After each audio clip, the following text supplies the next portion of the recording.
All right, welcome to Physics video 9.5. Today we're going to learn how to do ray diagrams for curved mirrors. If you just watched video 9.4, we did plane mirrors. Doing the drawings for plane mirrors required that we use the law of reflection. So there's a lot of measuring of angles and that sort of thing. What we're going to have now is we're going to have mirrors that are curved, like this. And so what happens is it becomes a lot more difficult to actually measure your angles. Because if you've got, for example, a beam of light that goes in like this, the question then becomes, well, how do I measure my angle? Because this is a curved surface. All right? So we actually have to rely on some geometry. So here we go.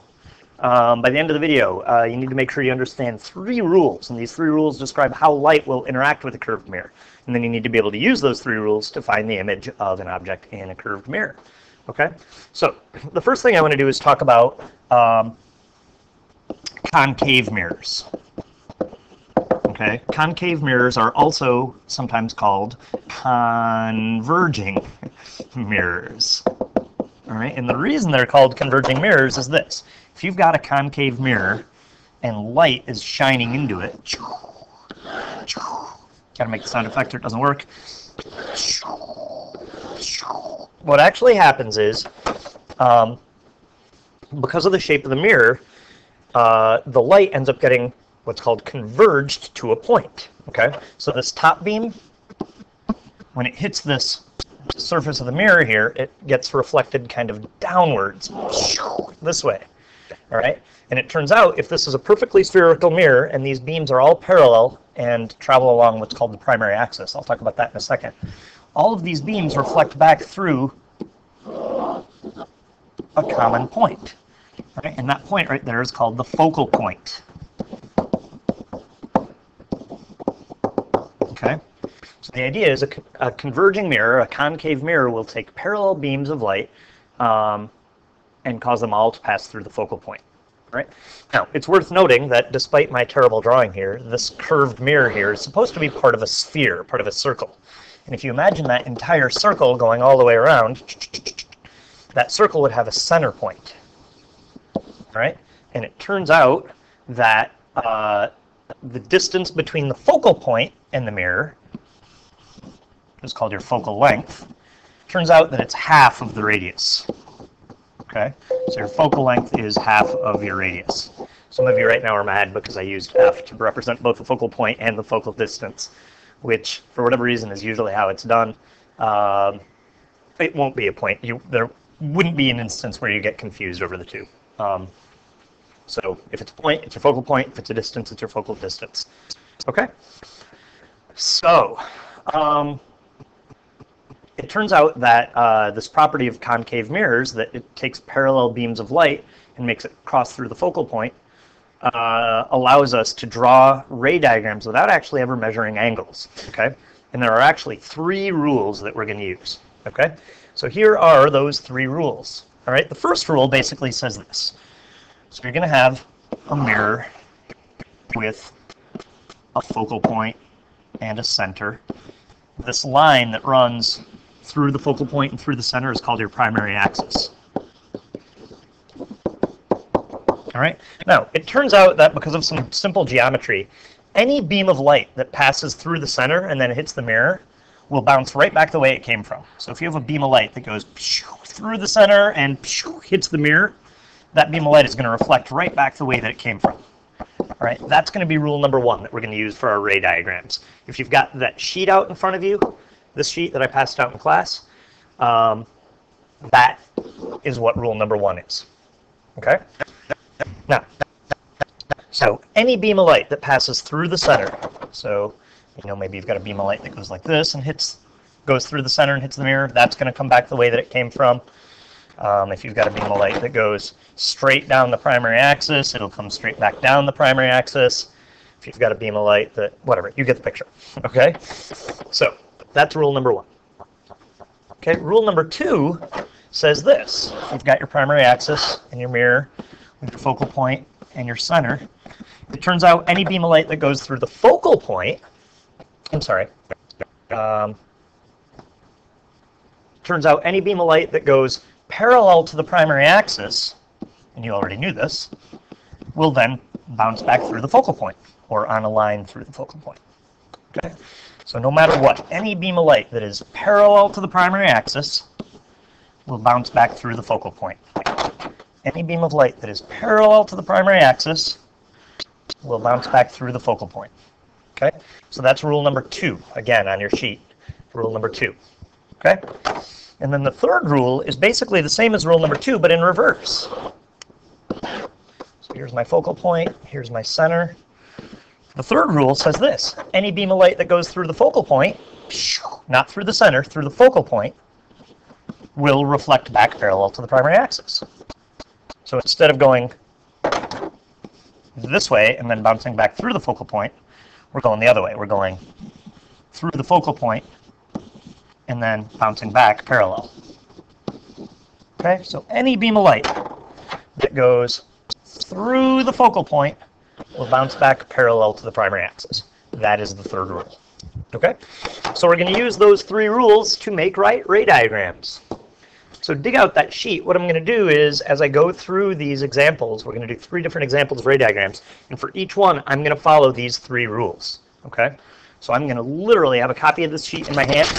Hear that? That's me holding this sheet in my hand, and I'm going to read off of it and do exactly what it says as we go through and make the ray diagrams. Okay, so here we go. This is number 1. If you've got your packet 9.5, concave mirrors, this is number 1. Okay, it's got a little star next to it.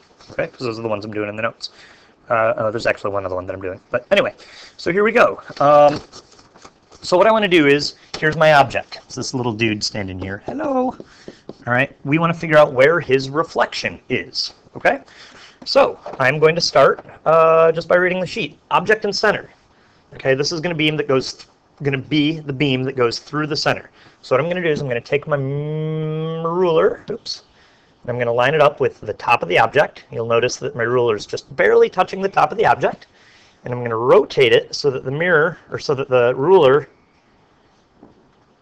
this is much easier to do with a real ruler than a pretend ruler. So my ruler is just barely touching the top of the object, right there. It's passing through the center. Okay, so what I'm going to do is I'm going to draw a beam of light. Let's see, line up the ruler at the top of the object in the center. Check. Reading from the sheet. Then draw a beam from the top of the object to the mirror. So here's my beam that's going to go from the top of the object to the mirror. Top of the object to the mirror. Just like that. Okay. The reflected ray goes right back the way it came from. So the reflected ray is just going to go straight back this way. All right, and just like we did with plane mirrors, we're always going to have to extend our reflected beam. So I'm going to now use a dotted line and extend it back the way that it came from. Okay? So there we go. That is beam number 1. Okay. Beam number 2 says parallel and then focal point. So I'm going to line up the ruler at the top of the object so it's parallel to the primary axis. I'm going to line up the ruler so it's parallel to the primary axis. It goes through the top of the object like that. Line up the ruler with the top of the object so it's parallel to the primary axis. Check. Now draw a ray that goes from the top of the object to the mirror. I'm going to do this one in blue.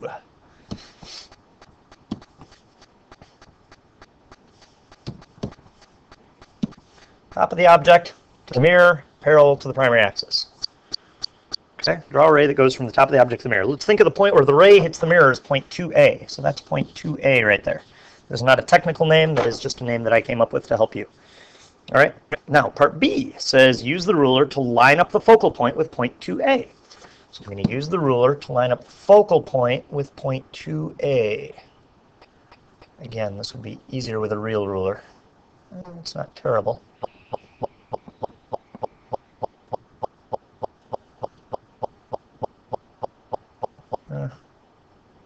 So maybe something like that. Okay, so I've lined up the ruler, lined up the focal point with point 2A. The reflected beam goes from point 2A back along the ruler. Don't forget that the ruler, or that the beam reflects to the object side of the mirror. Okay, so I'm going to take my beam and I'm going to go from point 2A back along the mirror through the focal point, like that. And then I'm going to make my dotted line to extend it back the way that it came from. All right, I am not doing a great job staying along my ruler here. This is much easier with real rulers. Okay, so there we go. That is beam number 2. And at this point, you want to start thinking about where they cross. And I'm noticing that my reflected beams both cross right here. So that is a good thing. So hopefully my third beam will do the same thing. I don't know if you've noticed by this point, but each of the rules has a part A and B. Part A is the incident beam, B is the reflected beam. Okay? And I almost wish I had written it that way. Maybe I will do that in the future. Okay, so our third beam goes through the focal point and then parallel. So it says use the ruler to line up the top of the object with the focal point. So use the ruler to line up the top of the object with the focal point. So remember. You got to make sound effects. Oh, pretty close. We're going to call that good enough. All right. So I've lined up the top of the object with the focal point. Now draw a beam from the top of the object to the mirror. We'll do this one in green. Top of the object, through the focal point to the mirror, like that. You guys should be more careful than I am. This really is difficult to do with this sort of virtual ruler that I've got here. Okay, draw a beam from the top of the object to the mirror. Let's think of the point where this ray hits the mirror as point 3A. The reflected beam goes away from point 3A parallel to the primary axis. So I'm turning my ruler so it's parallel to the primary axis, connecting it to point 3A as best I can. And then I'm using my ruler to draw the line away from point 3A, like that. Don't forget to make your dotted line going the other way. There is beam number 3. And we are happy because all 3 beams have crossed at this same point. Okay, so let's get this ruler out of the way. Okay, so all of my beams started at the top of the object's head. That means the image is formed at the top of the object's head. So what I'm going to end up with is well, let me pause for a second. Technically what I should do is I should repeat this process for every point on the man. But that's going to take forever. So this dot represents the top of his head. Right? And the other thing I know is because his feet are on this primary axis down here, his image's feet are going to be on the primary axis. So I'm going to end up with a little upside down dude. So let me kind of clear this up, and here we go. There's his feet and his legs. Here's his arms and his head, and he's got a little smiley face there that you can't see. Okay, so that is our image. Okay, now we would describe this image as inverted because it's upside down.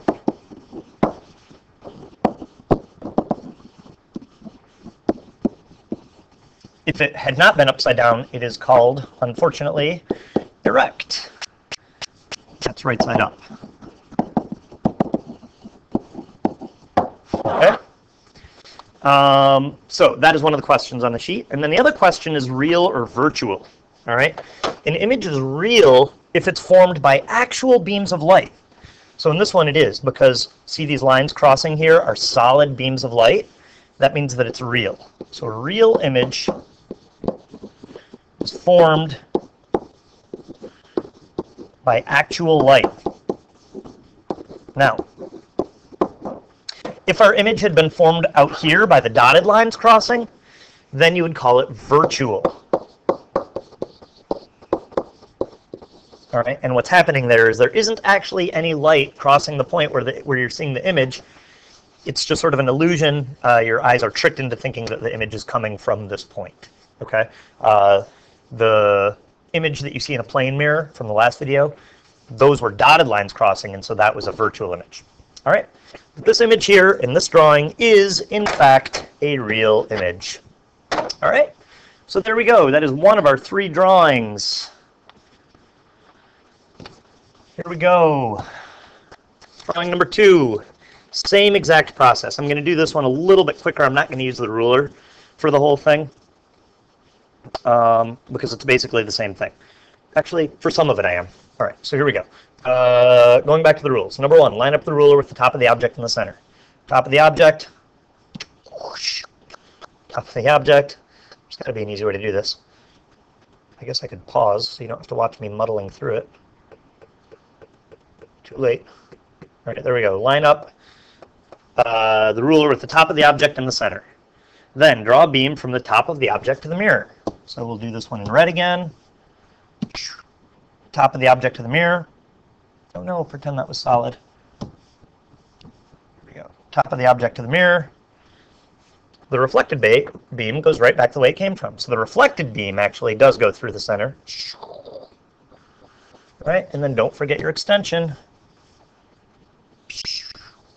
Oh man. Stupid smart board. All right, there we go. So that is beam number 1. Beam number 2, I'm going to skip the ruler for this one. It says line up the ruler with the top of the object so it's parallel to the primary axis, and draw a ray that goes from the top of the object to the mirror. So you're basically going to end up with, I'm going to draw this one in blue, you're going to end up with a beam that goes from the top of his head to the mirror. So that line that I just drew is parallel to the primary axis. If I had used my ruler, which I guess I probably should have just done in the first place, I would have lined up the ruler like that. Cool? All right, so there we go. Think of the point where it hits as point 2A. There's point 2A. Now, use the ruler to line up point 2A with the focal point, and the beam goes from point 2A back along the ruler. Don't forget to extend it. Ah, dang it, I keep forgetting to change my color. So something like this. Okay, so they all cross right here, so we're looking to be in good shape. Let's draw beam number 3. Beam number 3, use the ruler to line up the focal point with the top of the object. Focal point, top of the object. Focal point, top of the object.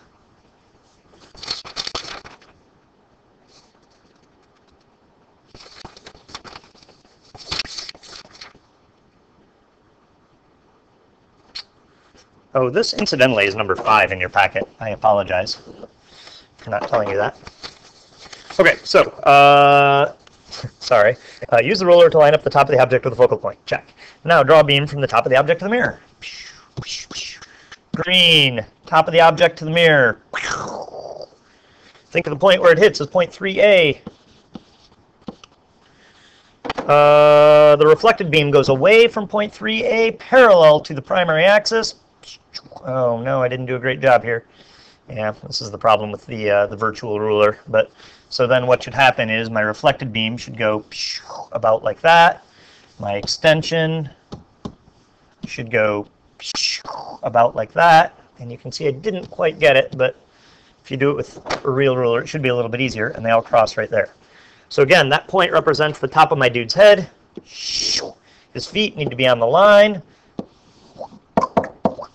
So here we go, giant image. So if you've ever been to the makeup counter at a random department store and looked at your pores all giant and scary, this is how that happens. It is formed by a converging mirror where your object is inside the focal length. Okay. So this image here is going to be erect because it is in fact right side up, and it's virtual because there's no real light behind the mirror over here. Okay, those are dotted lines. Okay. The last one I want to do is number 7. Number 7 is different from the ones that we've done because now our mirror is, instead of being concave, it is now convex. A convex mirror, convex mirror is often called, instead of converging, it's called diverging. And the reason for that is your mirror is shaped like this. You've got a primary axis. Your beams of light go into the mirror, and instead of going back towards the focal point, they actually go away from a focal point.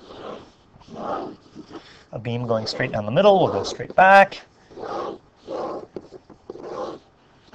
Okay, but it turns out if you, as we often do, extend the reflections,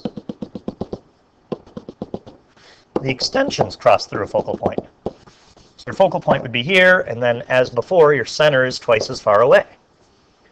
Okay, so we end up with the same 3 rules, but often your beams of light don't go through the focal point or the center because the light doesn't go through the mirror. So here's the 3 rules again. You're going to have primary axis, curved mirror, focal point, center. So the idea is, if you've got a beam of light that goes through the center, well, it can't go through the center because your beams of light are going to start over here. So what you want to do is you want to imagine a beam of light that's pointed at the center, and if the mirror wasn't there, it would hit it. That beam of light is going to reflect right back the way it came from, and it's your extension that passes through that point. Okay, so here's another beam of light pointed at the center. It's not going to get there because the mirror gets in the way. It bounces back. Your extension passes through the center. Here's a beam of light going straight down. It bounces straight back. The extension goes through the center. So that's rule number 1. Rule number 2 says